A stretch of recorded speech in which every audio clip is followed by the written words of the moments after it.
नमस्कार साथियों, आप सभी का हमारे YouTube channel study with success पर बहुत बहुत स्वागत है। आज मैं आपको कक्षा 9th के भूगोल का पार्ट 2 भारत का भौतिक स्वरूप का सबसे महत्वपूर्ण टॉपिक प्रायद्वीपीय पठार की चर्चा करूंगा। ठीक है, तो चलिए हम लोग सबसे पहले टॉपिक पर आते हैं और हमारा टॉपिक का नाम है प्रायद्वीपीय पठार। ठीक है, ये है प्रायद्वीपीय पठार हम लोगों का। अब प्रायद्वीपीय पठार के अंदर सबसे इंपॉर्टेंट चीज़ क्या है कि ये इसकी आकृति कैसी है। जो पेपर में सबसे आम सवाल जो बनता है उसकी आकृति कैसी है, तो मेज की आकृति वाला है। अब प्रदीपीय पठार किससे बना हुआ है, तो ये क्रिस्टलीय आग्नेय और रूपांतरित सेल से मिलकर बना हुआ है। अब इसका जो सबसे इम्पोर्टेंट पार्ट है वो उस पर आते हैं। जो प्रायद्वीपीय पठार है उसको दो मुख्य भागों में विभाजित किया गया है। इसको एक को बोलते हैं भारत का उच्च मध्य उच्च भूमि, दूसरा होता है दक्कन का पठार।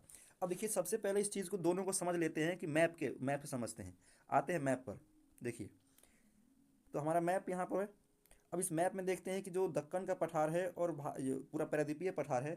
ये आपको बताया था कि ये जब हम शुरू शुरू में, तो ये पूरा का पूरा क्या है, प्रायद्वीपीय पठार है ना। ये क्या बताए थे, पूरा का पूरा प्रायद्वीपीय पठार है। अब इस पूरे प्रायद्वीपीय पठार को दो भाग में विभाजित विभाजित किया गया है। तो एक भाग देखिए, सबसे जो नर्मदा नदी है, यहाँ से ये नर्मदा नदी निकलती है। इस नदी के जो सबसे ऊपर वाला पार्ट है उसको उच्च भूमि बोलते हैं। इसको क्या बोलते हैं, उच्च भूमि। समझ में आया।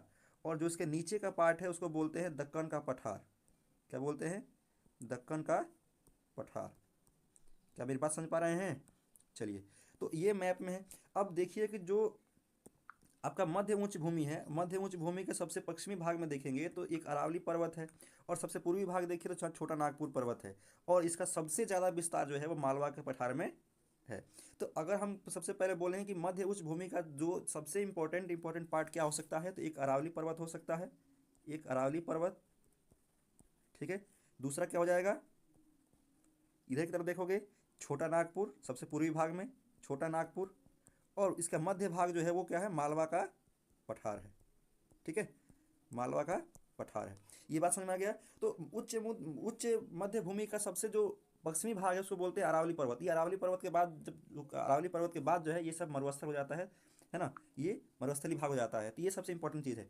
इसके अंदर एक और देखिए, सबसे इंपॉर्टेंट चीज़ क्या है कि इसी के अंदर जो उत्तर प्रदेश और मध्य प्रदेश के अंदर जो कुछ क्षेत्र जो फैला हुआ है, जिसको हम लोग बुंदेलखंड और बघेलखंड बोलते हैं, वो यही वाला एरिया है। जो ये झांसी का एरिया देखते हैं ना, ये झांसी और ये उत्तर प्रदेश का जो एरिया है, यहाँ पे इसको बुंदेलखंड बोलते हैं। और उसी के जो मध्य प्रदेश भाग में उसको बघेलखंड बोलते हैं। ठीक है, अब यहाँ देखिए, इसमें सबसे इंपॉर्टेंट नदी का भी नाम दिया गया है, नदी। अब देखिए यहाँ से जो इंपॉर्टेंट नदी है वो को देखिए, ये देखिए, ये है चंबल, है ना। चंबल है, ये देखिए सोन रिवर है। ठीक है, ये है बेतवा और ये है केन। तो तीन चार नदी हैं, चंबल, बेतवा, केन, सोन। चंबल, बेतवा, केन, सोन, चार नदी हैं। और ये चार नदी का जो ढलान है ये जाकर गंगा नदी मिलती है। इससे पता लगता है कि जो मध्य उच्च भूमि का ढलान है वो उत्तर भाग में ज़्यादा है। ठीक है, चलिए, अब हम लोग अपने मेन टॉपिक पर आ जाते हैं। यहाँ देखिए, तो यही चीज़ लिखा गया है बुक में भी। यही चीज़, क्या सेम चीज़ बुक में लिखा गया है कि नर्मदा नदी के उत्तर में प्रदीपीय पठार का वह भाग जो मालवा के पठार के अधिकतर भागों पर फैला है। क्या बोले, इसका सबसे ज़्यादा भाग कहाँ फैला हुआ है, तो मालवा के पठार पर अधिकतर भाग फैला हुआ है।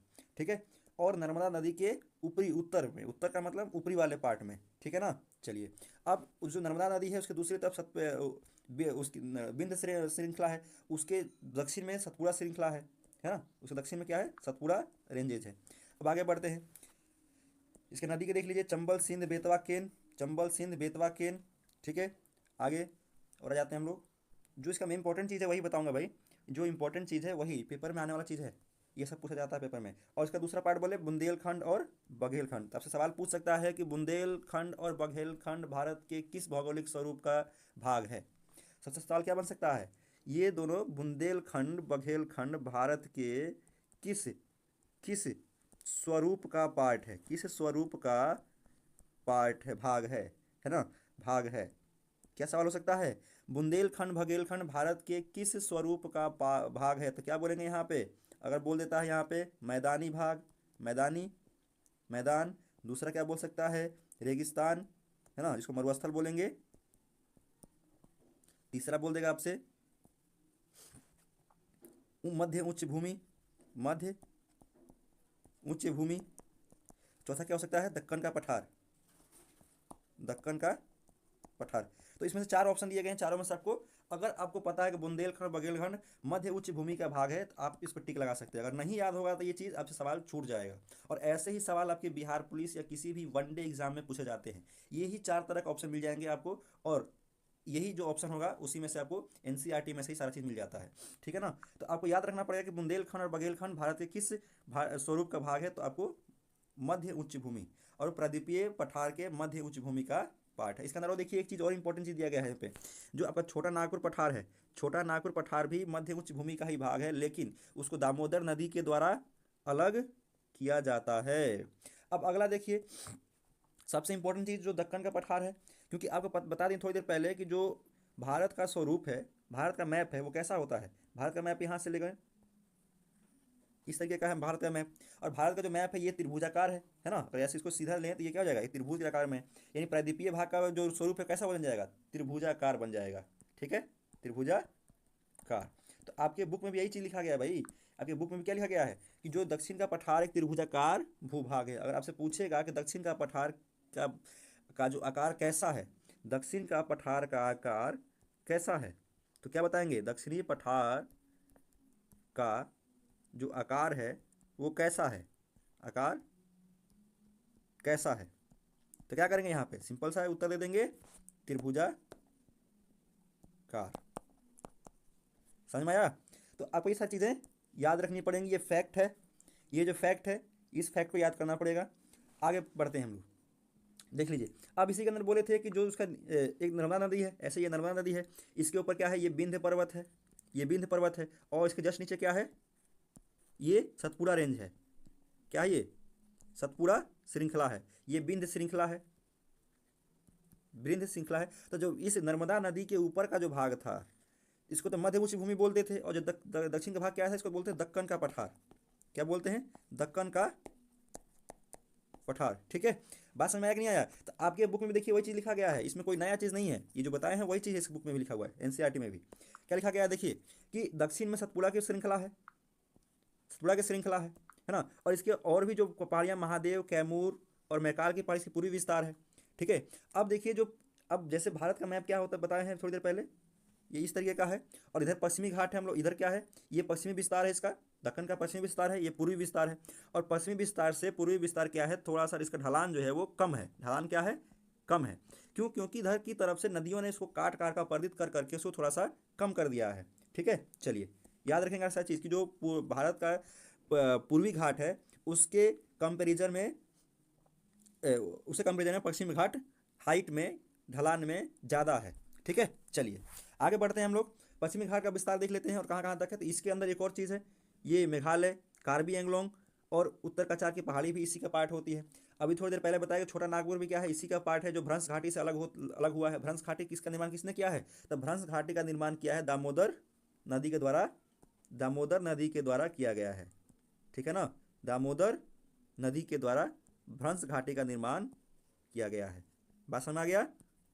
चलिए, तो आपसे पूछ सकता है कि किस नदी के द्वारा छोटा नागपुर का पठार प्रायद्वीपीय पठार से अलग है ना। किस नदी के द्वारा प्रायद्वीपीय छोटा नागपुर का पठार प्रायद्वीपीय पठार के मुख्य भूमि से अलग होता है, तो आप उसमें लिखेंगे दामोदर नदी। चलिए अब दक्षिण के पठार के अंदर आते हैं। तो दक्षिण के पठार में देखिए, अभी थोड़ा देर मैप को फिर से रिकॉल करते हैं। ये मैप हम लोगों का है, इस मैप में देखिए कि ये वाला जो पार्ट बोले अभी कि ये क्या है, पश्चिमी घाट है, और ये क्या है आपका पूर्वी घाट है। और पश्चिमी घाट जो है वो सतत है, सतत का मतलब क्या है, रेगुलर, रेगुलर का मतलब क्या है कि वो लगातार है, वो लगातार है, इसको पश्चिमी घाट बोलते हैं, यानी वेस्टर्न, वेस्टर्न घाट बोलेंगे हिंदी में पश्चिमी घाट। ये है पूर्वी घाट, ये क्या है, ईस्टर्न घाट। बात समझ में आ गया। और ईस्टर्न घाट क्या है, सतत नहीं है, सतत का मतलब रेगुलर नहीं है, वो कहीं पर टूटा हुआ है तो कहीं पर, जैसे देखिए ये भारत का मैप है इस तरीके से, तो जो उत्तरी ये हमारा यहाँ शुरू होता है, ये पूर्वी इस तरीके से बीच बीच में कटा हुआ है ना। जबकि ये वाला पार्ट क्या है, ये सतत है, सतत का मतलब लगातार है। इसके पीछे कारण क्या है कि यहाँ से कई सारी नदियाँ अपना डेल्टा का निर्माण करती हैं, ये इससे क्या होते हैं, यहाँ जाकर काट दी है उसको, फिर भी यहाँ नदी आती है काटती है। फिर यहाँ देखिए ये है सबसे ऊपर जो नदी आती है इसके अंदर, सबसे ऊपर नदी देखिए, तो पूर्वी घाट के सबसे ऊपर पर नदी कौन सी है, अगर यहाँ मैप का विस्तार करें ऐसे, तो पूर्वी घाट में सबसे ऊपरी नदी का जो भाग है वो महानदी है, उड़ीसा के अंदर है ना। महानदी के बाद गोदावरी नदी काटती है इसको, कौन सी नदी, गोदावरी। फिर उसके बाद देखिए यहाँ आती है कृष्णा, और चौथी नदी कावेरी, है ना। कौन सी नदी, जो चार नदियां हैं वो कृष्णा, कावेरी, ये आज चार नदियों का नाम याद रखेंगे। यही इन्होंने क्या किया, इसको सतत ना होने दिया है, इन्होंने काट काट कर अपने इसको, इसके अपर्दन की वजह से ये जो पठार है वो सतत नहीं है। अब आते हैं जो इसका जो फैक्ट है, जिसको याद करने वाला, ये तो समझने वाली चीज़ें हैं, ये क्या है, समझने वाली चीज़ें हैं। चलिए आगे आते हैं, सब फैक्ट चीज़ याद कर लेते हैं। अब देखिए पश्चिमी घाट के अंदर देखिए जो उसकी ऊंचाई है, ऊंचाई, पश्चिमी घाट की ऊंचाई 900 से लेकर 1600 मीटर तक है, 900 से लेकर 1600 मीटर तक है, जो कि पूर्वी घाट की ऊंचाई, औसत ऊंचाई जो है 600 मीटर के करीब में है। कितना, 600 मीटर करीब में है। पूर्वी घाट का विस्तार बता दिए कि महानदी से लेकर नीलगिरी तक पहाड़ी, ठीक है, महानदी से लेकर नीलगिरी की पहाड़ी। अब नीलगिरी की पहाड़ी देखिए, जैसे मान लेते हैं हम लोग का ये मैप हम लोग का है ना, ये मैप है गुजरात का, गुजरात है, और यहाँ से ये पहाड़ी है, ये पश्चिमी घाट है, ये हमारा पूर्वी घाट है जो अति सतत नहीं है। तो इसका जो विस्तार है वो यहाँ तक है, इसका विस्तार कहाँ तक है, यहाँ तक है। ये जो यहाँ पर नीलगिरी की पहाड़ी है, ठीक है, और यहाँ महानदी है, और यहाँ शुरू होकर ये नीलगिरी की पहाड़ी तक जाता है, ठीक है। चलिए आगे बढ़ते हैं, टॉपिक पे अपने आ जाते हैं। यहाँ देखिए पश्चिमी घाट को विभिन्न नामों से भी जाना जाता है। पश्चिमी घाट की ऊंचाई उत्तर की ओर, उत्तर से दक्षिण की ओर बढ़ती है। इसके मुख्य चोटी, मुख्य उसका नाम याद करते हैं, देखिए मुख्य जो सबसे ऊंची चोटी है उसका नाम याद करिए। तो सबसे ऊंची चोटी पश्चिमी घाट का अनाई मुड़ी है, 2695 मीटर ऊंचा अनाई मुड़ी का ये सबसे ऊंची चोटी है। याद रखेंगे पश्चिमी घाट की सबसे ऊंची चोटी का नाम क्या है, तो अनाई मुड़ी। और उसके बाद जो दूसरी चोटी है वो क्या है, डोडा बेटा, डोडा बेटा।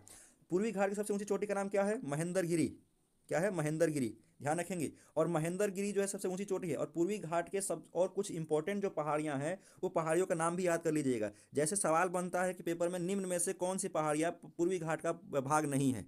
अगर आपसे सवाल पूछे कि निम्न में से, निम्न में से, निम्न में से, निम्न में से